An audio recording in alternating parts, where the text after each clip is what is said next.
Hi everyone and welcome to your moral education lesson this week. Now this term in moral ed we are going to be looking at lots of different feelings or emotions. So our learning challenges for today are to be able to identify the emotion happiness in ourselves and in others, and also to identify things that we are good at and things that make us feel happy. So, first of all, I want you to think of big events in your life that made you happy. These could be things that happen maybe once a year. Maybe it's something really big that happened in your life that makes you really happy. So, have a few moments, think about these events and why they made you happy, and we'll share some ideas in a moment. Okay, boys and girls, I hope you had a chance to think about the events or big events in your life that make you happy. It could be a birthday party that might have made you happy. I know that big events like New Year's and New Year's Eve make me very happy. Or it could be meeting a new friend for the first time, or meeting a new little brother or sister. These are big events that don't happen very often that might make you happy.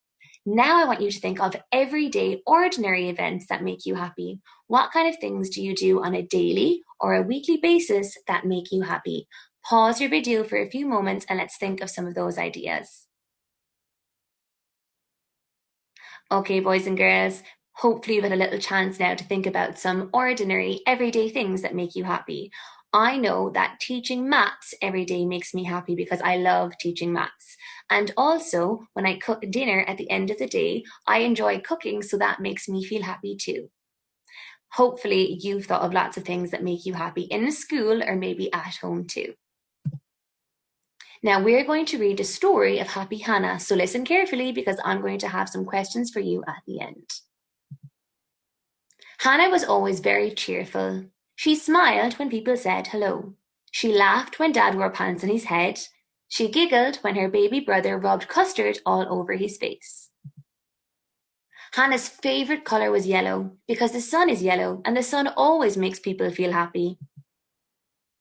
It was Monday morning. As Hannah lay in bed, she could feel the sun on her face. She opened her eyes to see the warm yellow lighting up her room and she smiled. It was going to be a great day. Hannah jumped out of bed. Soon she was on her way to school, swinging her school bag as she went. She could see the sunlight peeping through the trees. She could hear the birds singing and children chatting as she got to the school gate. In the classroom, Johnny Boyle pushed past Hannah. He didn't even say sorry or excuse me. He just laughed and walked on. That made Hannah feel cross. At break time, Hannah skipped out to the playground as usual. Today, her friend Katie said, "You can't play. There are too many in the game already, and you don't run very fast." That made Hannah feel sad. At maths time, Daniel copied all of Hannah's answers. The teacher noticed that they were exactly the same. "Who is copying?" she asked. Daniel blamed Hannah. Hannah wasn't having such a good day after all. In fact, she was having a terrible day. Now it was writing time, and Hannah couldn't find her pencil. She was beginning to feel a little bit upset. Just then, Maeve looked over and whispered, "You can have my spare one." She gave Hannah a pretty purple pencil. It had silver stars on it that sparkled. Hannah smiled and said, "Thank you." At playtime, Hannah painted a picture of a castle. Laura leaned over to look. "That's brilliant," she said. "You're very good at painting." Hannah smiled.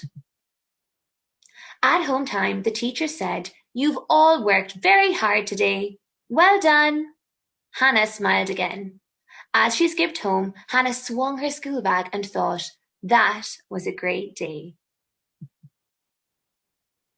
Excellent, boys and girls. Good listening. Now we're going to think about some questions. In the story, what kind of things started to make Hannah feel not so good? Excellent.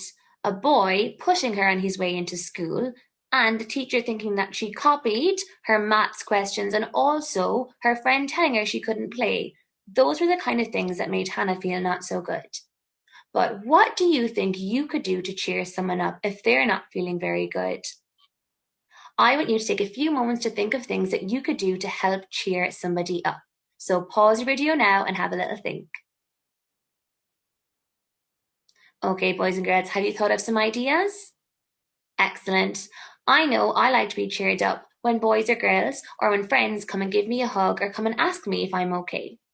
But do you think that the same things make all children happy or everyone happy? Why? I like to be given a hug when I'm upset.